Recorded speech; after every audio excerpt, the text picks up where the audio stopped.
Halo guys, assalamualaikum warahmatullahi wabarakatuh. Welcome to my YouTube channel. Jadi di sini kami akan mempresentasikan tentang hasil kerja kami, yaitu laporan sewa guna usaha PT Armada Finance. Baiklah, yang pertama saya akan memperkenalkan anggota kelompok kami. Yang pertama yaitu saya sendiri Hanifah Nabila dengan NPM 19754011 dan selanjutnya Iis Nur Safitri dengan NPM 19754012 dan selanjutnya ada Sylvia Yunur Aini dengan NPM 19754027 dan yang terakhir ada Tina Handayani dengan NPM 19754030. Tanpa menunggu lama lagi, kita akan ke presentasinya. Baiklah, yang pertama kita akan mempresentasikan bab 1 tentang pendahuluan sewa guna usaha, dan yang kedua tinjauan pustaka sewa guna usaha, dan yang ketiga bab pembahasan tentang sewa guna usaha. Pendahuluan. Baiklah, dalam latar belakang ini tidak dipungkiri hampir seluruh lapisan masyarakat pernah berurusan dengan leasing atau sewa guna usaha, khususnya dalam pengadaan kendaraan bermotor atau barang-barang lainnya. Leasing atau sewa guna usaha adalah setiap kegiatan pembiayaan perusahaan dalam bentuk penyediaan barang-barang modal untuk digunakan oleh suatu perusahaan untuk jangka waktu tertentu. Berdasarkan pembayaran-pembayaran secara berkala serta dengan hak pilih bagi perusahaan tersebut untuk membeli barang-barang modal yang bersangkutan atau memperpanjang jangka waktu leasing berdasarkan nilai sisa uang yang telah disepakati bersama. Dengan melakukan leasing, perusahaan dapat memperoleh barang modal dengan jalan sewa beli dapat langsung digunakan berproduksi, yang dapat diangsur setiap bulan, triwulan, atau 6 bulan sekali kepada pihak lessor. Yang kedua, tinjauan pustaka. Jadi, menurut Peraturan Presiden Nomor 9 Tahun 2009 tentang lembaga pembiayaan, sewa guna usaha atau leasing adalah lembaga pembiayaan dalam bentuk penyediaan barang modal, baik sewa guna usaha dengan hak opsi atau sewa guna usaha tanpa hak opsi, untuk digunakan oleh penyewa guna usaha selama jangka waktu tertentu, berdasarkan pembiayaan secara angsuran. Pihak-pihak yang terlibat dalam leasing. Dalam setiap transaksi leasing, di dalamnya selalu melibatkan tiga pihak utama, yaitu satu, lessor, adalah perusahaan sewa guna usaha atau di dalam hal ini pihak yang memiliki hak kepemilikan atas barang. Dua, less, adalah perusahaan atau pihak pemakai barang yang bisa memiliki hak opsi pada akhir perjanjian. Tiga, supplier, adalah pihak penjual barang yang disewa guna usahakan. Empat, bank atau kreditor. Penggolongan perusahaan leasing. 1. Independent leasing company. 2. Captive lessor. 3. Lease broker atau packager. Proses dan mekanisme transaksi leasing. Teknik pembiayaan leasing dapat dilihat dari jenis transaksi leasing yang secara garis besar dapat dibagi dua kategori pembiayaan, yaitu 1. Finance lease. Teknik pembiayaan menurut finance lease ini, perusahaan leasing sebagai lessor adalah pihak yang membiayai penyediaan barang modal.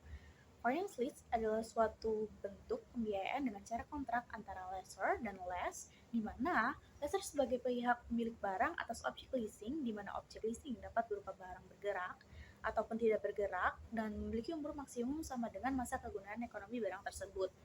Less berkewajiban membayar kepada lessor secara berkala sesuai dengan jumlah dan jangka waktu yang disetujui. Lessor, dalam jangka waktu perjanjian yang disetujui tidak dapat secara sepihak mengakhiri masa kontrak atau pemakaian barang tersebut. Less, pada akhir periode kontrak, memiliki hak opsi untuk membeli barang tersebut sesuai dengan nilai sisa atau residual value yang disepakati, atau mengembalikan pada lessor atau memperpanjang masa lease sesuai dengan syarat-syarat yang disetujui bersama. 2. Operating lease. Dalam leasing bentuk ini, lessor sengaja membeli barang modal dan selanjutnya dileaskan. Berbeda dengan finance lease, dalam operating lease seluruh pembayaran berkala tidak mencakup jumlah biaya yang dikeluarkan untuk memperoleh barang modal tersebut. Berikut dengan bunganya. Operating lease atau adalah suatu perjanjian kontrak antara lessor dan lease di mana lessor sebagai pemilik objek leasing kemudian menyerahkan kepada pihak less untuk digunakan dengan jangka waktu relatif lebih pendek daripada umur ekonomis barang modal tersebut.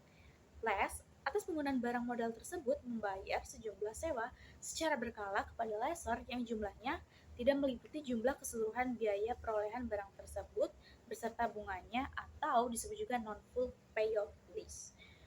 Lessor menanggung segala resiko ekonomis dan pemeliharaan atas barang-barang tersebut. Less pada akhir kontrak harus mengembalikan objek less pada lessor.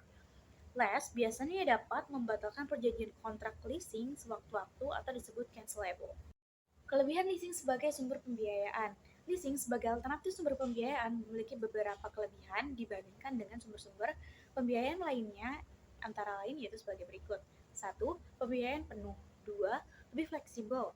3. Sumber pembiayaan alternatif. 4. Yaitu off-balance sheet. 5. Arus dana. 6. Proteksi inflasi. 7. Perlindungan akibat kemajuan teknologi. 8. Sumber pelunasan kewajiban. 9. Kapitalisasi biaya. 10. Risiko keuangan. 11. Kemudahan penyusutan anggaran. 12. Pembiayaan proyek skala besar. Dan 13. Yaitu meningkatkan debt capacity. Yang ketiga yaitu pembahasan. Profil company. Selama 2 dekade, PT Armada Finance telah berkembang sebagai perusahaan pembiayaan dengan skala nasional. 2 krisis ekonomi, keuangan, dan moneter berskala regional pada tahun 1997 sampai 1998 dan krisis yang sama-sama dengan skala global tahun 2008 sampai 2009 telah dialami dan membuktikan diri mampu bertahan dan bahkan berkembang.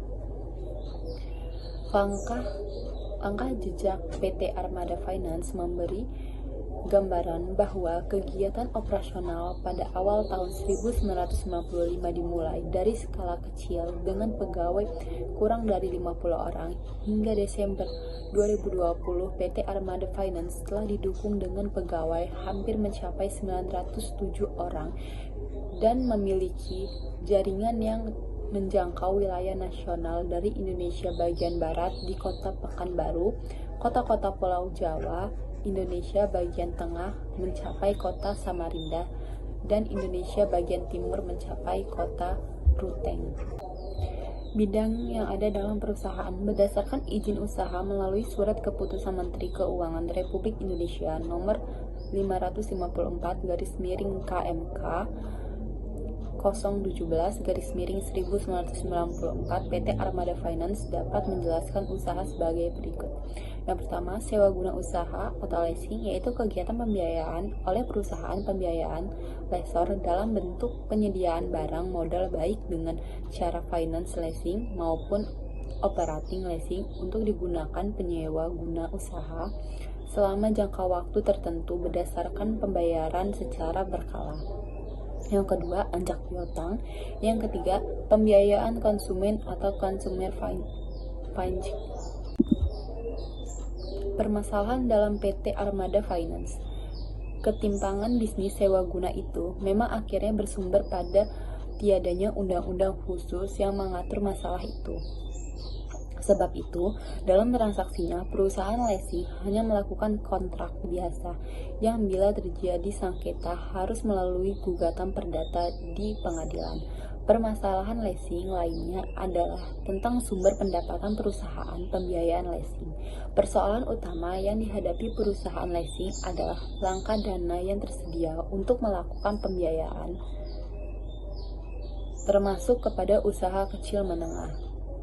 Berdasarkan aturan pemerintah, perusahaan leasing hanya dapat memperoleh dana dari kredit bank, di samping dana yang disetor oleh pemilik perusahaan. Di samping itu, perusahaan leasing juga tidak memiliki sistem informasi seperti yang dimiliki bank untuk mengecek calon nasabahnya, sehingga kepada setiap calon nasabah yang akan memperoleh pembiayaan, perusahaan leasing memerlukan pengecekan lebih detail kepada supplier atau kompetitor. Hal ini perlu dilakukan karena untuk menyediakan pembiayaan kepada UKM, maka faktor karakter menjadi persoalan utama. Selanjutnya, ini struktur organisasi dari PT Armada Finance. Selanjutnya adalah prosedur leasing. Untuk penjelasannya di slide selanjutnya. Nah, untuk prosedur leasing harus dijalankan adalah yang pertama, proses penerimaan order oleh counter sales atau CS. Tahapan ini berawal dari konsumen yang berkeinginan untuk memiliki sebuah sepeda motor dengan pembayaran secara tidak tunai atau angsuran atau biasa kita sebut dengan kredit. Nah, maka konsumen harus mendatangi sebuah dealer untuk melihat-lihat unit barang yang diinginkan. Yang kedua, yaitu proses persyaratan dan proses penginputan data setelah proses penerimaan order selesai. Selanjutnya akan dilakukan penginputan data konsumen. Nah, adapun persyaratan dan data untuk proses pemberian kredit motor, yaitu yang pertama fotokopi KTP si pemohon kredit, fotokopi kartu keluarga, fotokopi slip gaji, surat keterangan usaha untuk mempunyai usaha, tipe customer, produk type atau merek atau type yang diinginkan. Setelah selesai penginputan data, kemudian ditentukan tanggal dan waktu dilakukannya survei ke alamat calon konsumen tersebut. Nah, selanjutnya yang ketiga adalah proses verifikasi setelah persyaratan dan penginputan data di atas lengkap, maka dilakukan verifikasi yaitu dengan melakukan penyelidikan seperti berkunjung ke rumah dan mewawancara langsung dengan calon konsumen atau survei. Penyelidikan atau pengamatan dilihat dari segi lokasi usaha, jenis usaha, jumlah penghasilan, jumlah karyawan, peralatan pendukung yang digunakan untuk usaha, serta jumlah pengunjung. Yang keempat adalah proses analisis kredit setelah dilakukan proses verifikasi.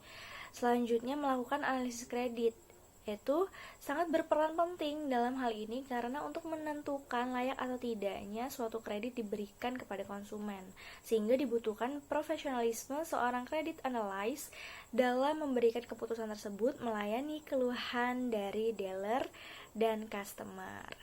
Selanjutnya yang kelima, keputusan kredit setelah dilakukan analisis kredit, maka selanjutnya dilakukan keputusan atas permohonan kredit. Keputusan kredit dalam hal ini yaitu menentukan apakah kredit akan diberikan atau tidak. Nah, jika kredit diberikan, maka akan segera dilakukan pengiriman unit oleh pihak dealer. Nah, pihak dealer akan mengirimkan unit yang dipesan oleh konsumen.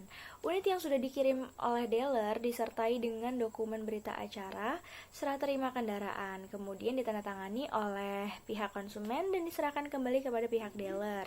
Lalu pihak dealer akan mengirim BASTK tersebut kepada PT Armada Finance sebagai bukti penagihan atas unit berupa kendaraan motor yang sudah diterima oleh si konsumen. Nah, yang selanjutnya yang keenam, proses pencairan kredit setelah konsumen resmi mendapat pemberian kredit motor dari PT Armada Finance. Nah, maka dibuatlah perjanjian di antara keduanya di mana konsumen berkewajiban membayar angsuran kredit tersebut sesuai jatuh tempo yang disepakati sampai angsuran lunas.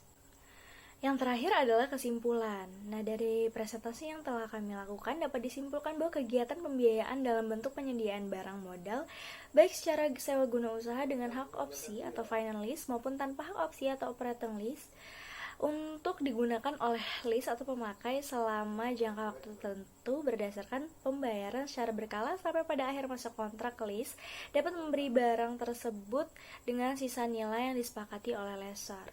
Perkembangan leasing terjadi begitu cepat karena sebagai solusi pembiayaan bagi perusahaan yang berkembang berdasarkan perkembangan dalam praktek bisnis dan merupakan lembaga pembiayaan non-bank.